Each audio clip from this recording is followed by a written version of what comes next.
Some calls change your schedule. Others change your entire life. The boardroom was silent, filled with the tense anticipation of a billion-dollar merger.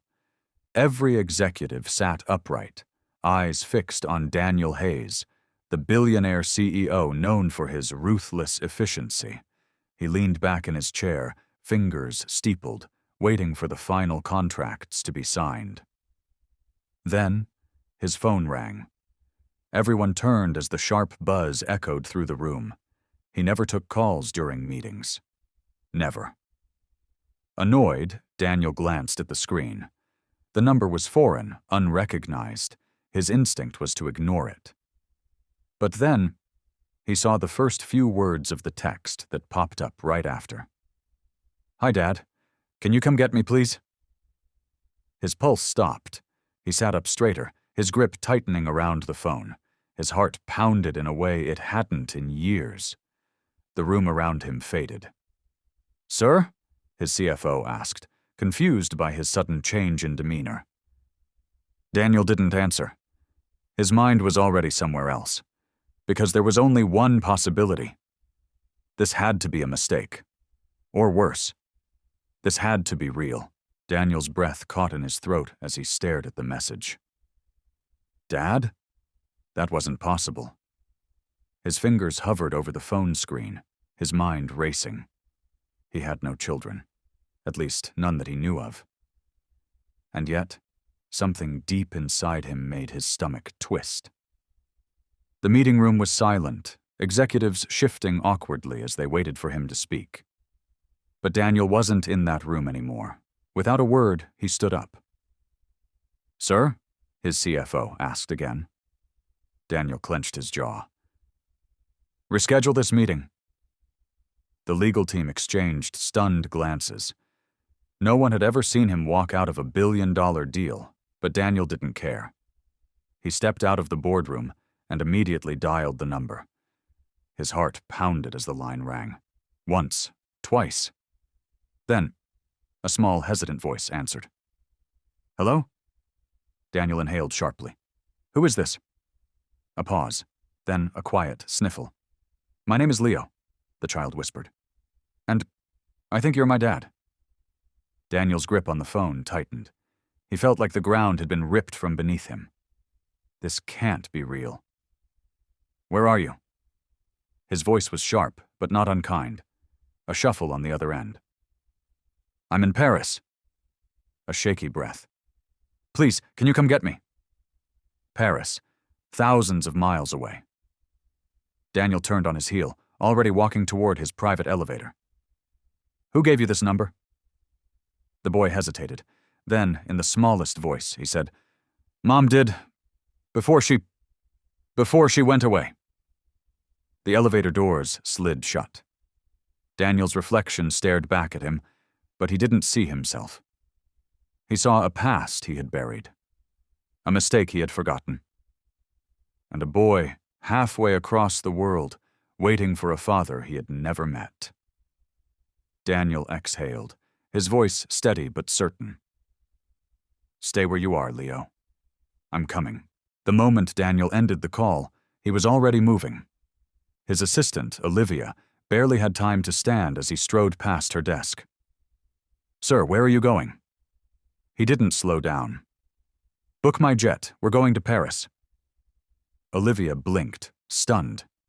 "Paris? But now, Olivia." She didn't argue. She had worked for him long enough to know when not to ask questions.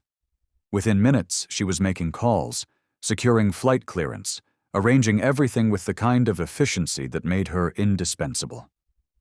But Daniel's mind was somewhere else. On a boy named Leo, and on a woman from his past. As he slid into the back seat of his waiting car, memories he had long buried began to surface. 10 years ago.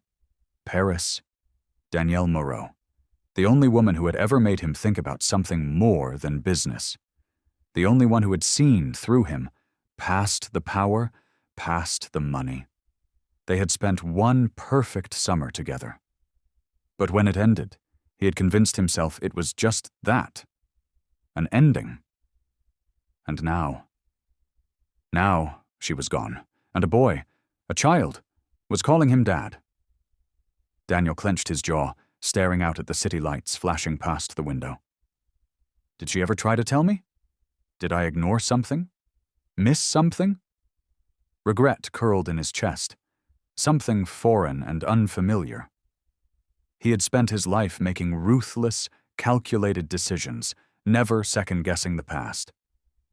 But now, for the first time, he wasn't thinking about money or power. He was thinking about a scared little boy, waiting for a father he had never met.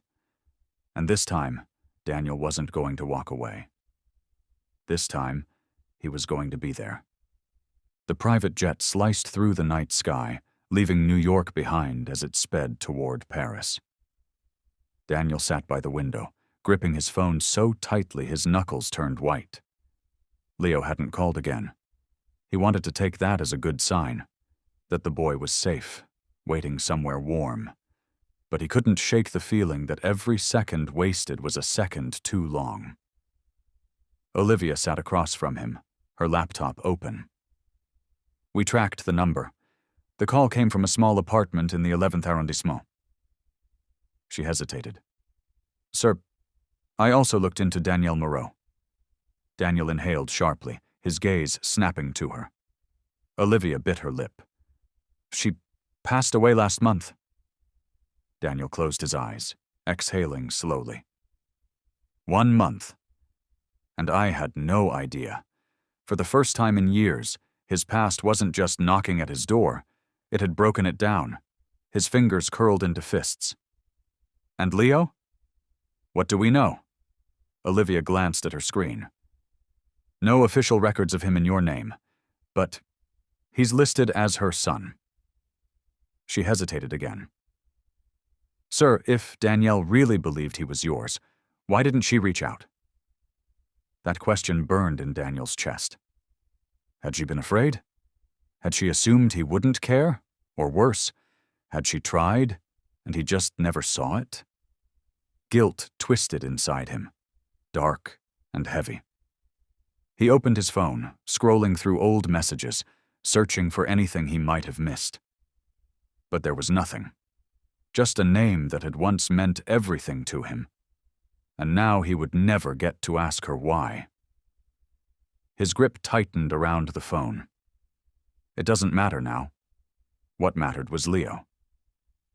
Daniel looked up, his voice firm. How long until we land? 3 hours. Make it 2.